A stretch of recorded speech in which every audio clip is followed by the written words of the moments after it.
Hello everyone, Fanta here, you're watching FANTAVISION, and I'm here to answer the question, is it still worth buying a PlayStation 5 after these past 2 years, or is it now worth buying? Maybe I should be asking. When it first came out, there really wasn't a whole lot for the system. There wasn't really that major system seller that was only on the PlayStation 5. I guess you could call Demon's Souls that system seller, but that was just a remake, a great remake, of a game that was in the PlayStation 3.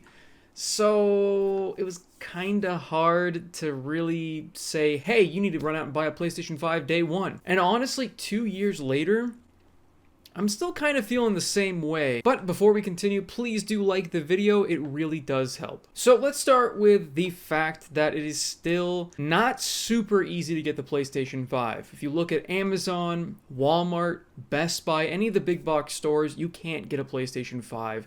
I've maybe seen one on the shelf, but the Series X seems to be a lot easier. However, through PlayStation's own website, it seems like you can order one right now, which is awesome. So we're seeing slowly these are starting to become easier and easier to get, which is great for everybody that wants one. I want to start off with the controller, kind of like I did with my other video about the Xbox, whether or not it was worth to buy it.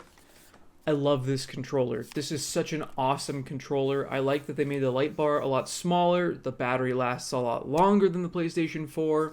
I love the adaptive triggers so much. I wish the Series X controllers had that. I'm hoping they steal that from Sony and the next generation and they come out with some other controller that has those adaptive triggers because they feel so awesome with games that actually utilize it. But the problem is, a lot of games don't really utilize the adaptive triggers. I wish some of these different companies had gone back and updated their games so you could use the adaptive triggers with them, but alas, they didn't do that. But when you're playing games like Call of Duty or Horizon, you feel the tension of the bowstring and you feel the trigger break of the gun. And it's just such a cool feeling. I love the immersion feeling things that they add to the controllers. If every game had those adaptive triggers, this would easily be my favorite. But because it's so limited, I'm kind of torn between the two. I like the size of this controller. I think the PlayStation 4 controller was great, but the feeling of this in your hands, it just feels solid. It feels nice. It's really comfortable. I like it a lot. They've come a long way from the PlayStation 1. They just kept getting better and better and better. And I think this is definitely the peak controller of the systems. One last thing I want to say about the controller. I was hoping that they would change their mind. I don't know why I hoped this, but I was hoping for a battery compartment. I know that is not the most popular opinion out there. People will just trash the Xbox controller because it has a battery compartment. They're like, oh, but then you have to like get new batteries and buy batteries for it. It's like, well, yeah, just buy rechargeable batteries and then you can plug it in and charge those rechargeable batteries. It's easier. You can have more rechargeable batteries off to the side that you can easily just swap out like they're bullets and just reload and get back into the game. Whereas this, you have to get up, you have to plug it back in. I don't know. It's just a personal preference. I wish they'd swapped it over, especially because my Nintendo Switch Pro controller, the battery's dead. So I had to like find the correct battery for it. And then I had to order it offline and I'm still waiting for it. I don't know when I'm getting it. And then I have to take the controller apart and put it in. That's a pain in the ass. When the batteries die on the Series X controller, you swap them out. It's so easy. I wish they had done that with this. There's really no reason why this or even this can't just have a little flat back here, considering it's so easy to just take the battery out once you open the controller up.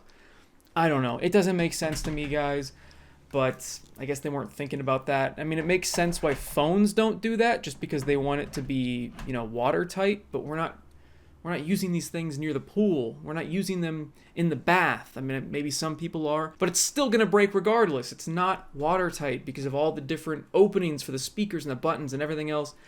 Anyway, rant over. I want to talk about exclusives, and I will also talk about cross-gen exclusives as well. PlayStation has had way more exclusives than Xbox. Xbox has a couple. I mean, PlayStation has Astro's Playroom, Demon's Souls, Destruction All-Stars. I'm not going to count that one. That one's pretty trash. Ratchet & Clank, Rift Apart, Returnal, Final Fantasy VII Remake, Intergrade, Marvel's Spider-Man Remastered, Ghostwire Tokyo, Gran Turismo 7, The Last of Us Part 1. Now, the Intergrade remake and the remastered Spider-Man, I mean, those kind of count as exclusives. I guess. I mean, they do look a lot better and they run a lot better than their other console counterparts, so I guess it's also kind of a cross-gen exclusive, kind of like God of War Ragnarok, Horizon Forbidden West, Sackboy: A Big Adventure, Spider-Man Miles Morales, and Stray.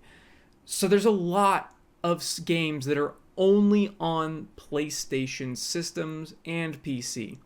I gotta say, some of these games are also on PC, but if you're looking at just consoles, they're only on PlayStation. So that's quite the list compared to Microsoft, and then Nintendo's kind of an anomaly because they just put all of their own games on there, and they are their own studio. Now, the cool thing about Sony is they are acquiring more studios. They do have in-house studios. And we looked at that list, and a lot of those games are phenomenal. There's just some great games there. God of War Ragnarok, Horizon Forbidden West, Spider-Man. Those are such great games. And those are not on the Xbox. Those are not on the Switch.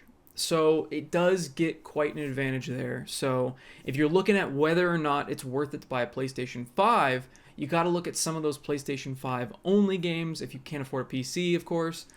I mean, like Demon's Souls, if you want to play... Like, it's a complete remake from the ground up. It looks phenomenal. You can't just say, oh, that's a PlayStation 3 game. It is, but it looks so much better. It looks amazing. Astro's Playroom is a free game, but it's one of my favorite games in the PlayStation 5. I think it's very underrated. If you haven't played it already and you have a PlayStation 5, you're doing yourself a disservice. It takes advantage of every bit of the system, and it's the perfect tech demo, especially for the controller. It's so cool when you feel the raindrops that are hitting the ground and the different textures of the ground. And there's so many different things that I'm really hoping they implement into more games and not just this tech demo game. And I know I'm calling it a tech demo, but honestly, if they had sold that game, I would have bought it up. Not for $70, but I would have bought that game for a decent price because it is worth money. That's how good it is. It's a real game that they gave away for free to really show off the power of the PlayStation 5 and all those fun things you can do with that controller if developers choose to do so. That's the main thing that you really have to think about, is what developers are actually going to take advantage of all the cool things that the PlayStation has to offer. So when we look at the games, right away, like I just said, if you're looking at just the exclusives that are only on the PlayStation 5, there's Astro's Playroom, Demon's Souls, Ratchet and Clank, Returnal. I mean, I guess Gran Turismo 7, I haven't heard great things and has crazy microtransactions, but I mean, that's not great. I'm not going to lie. Like, that's not amazing. That's not a whole lot of games. And there's really no game in there that's a massive system seller. The thing that you really have to look at is, do you have a PlayStation 4 already? If the answer is yes, you can already play Ragnarok. You can already play Forbidden West. You can already play Sackboy. You can play both the Spider-Man games, and you can play Stray. So you got to ask yourself, is the visual fidelity upgrade and that frame rate upgrade worth it to me, as well as those couple other games out there? Also, there are director's cuts that have now come out for Ghost of Tsushima that does the same sort of thing, where it enhances the frames per second, enhances the resolution, as well as Death Stranding also has a director's cut. Again, doing the same sort of thing with graphical fidelity and frame rate. That's what you really got to ask yourself. Is it worth the upgrade in graphical fidelity and frame rate to buy this new system? Because you're not getting a ton of exclusives that are only on that system.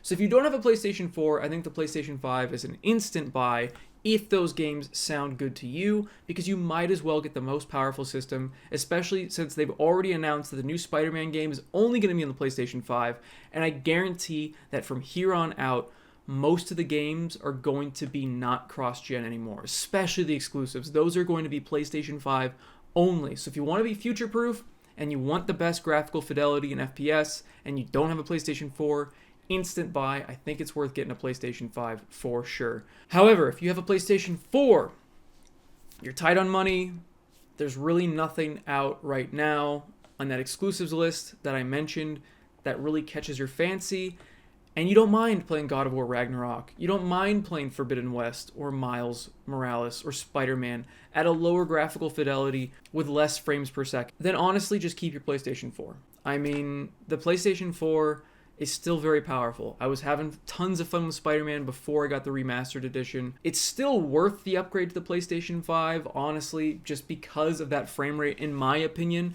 I had a PlayStation 4. I wanted that graphical fidelity. I wanted that FPS improvement, because FPS to me is very important, and it makes the game feel so much better. It makes everything feel so much smoother. The animations, the gameplay, the combat, everything just feels so much better. And that's why it was worth it to me to get the PlayStation 5. But if you're in a budget, don't feel bad that you can't get a PlayStation 5 yet. Honestly, just because, I mean, there's not a whole ton of exclusives that are only on that platform. You can still play Ragnarok. You can still play Forbidden West. So there you go, 2 years later. Is it worth it to buy a PlayStation 5? Really up to your budget and how much you value frame rate. Kind of the same thing I talked about with the Series X. I felt my upgrade was worth it just because I like that frame rate increase. I like the reduced loading times by like an exponential amount. And at this point, 2 years in, you might as well future-proof yourself, because they're not going to be releasing these games on PlayStation 4 anymore. So let me know what you guys think down in the comments below, if you think it's worth buying a PlayStation 5, or if you have one right now and you're not so sure that it was worth the investment. I'd love to hear about your experiences down below. Of course, please do like the video. It really does help, and subscribe for more content. And as always, have a fantastic day. See you, everybody.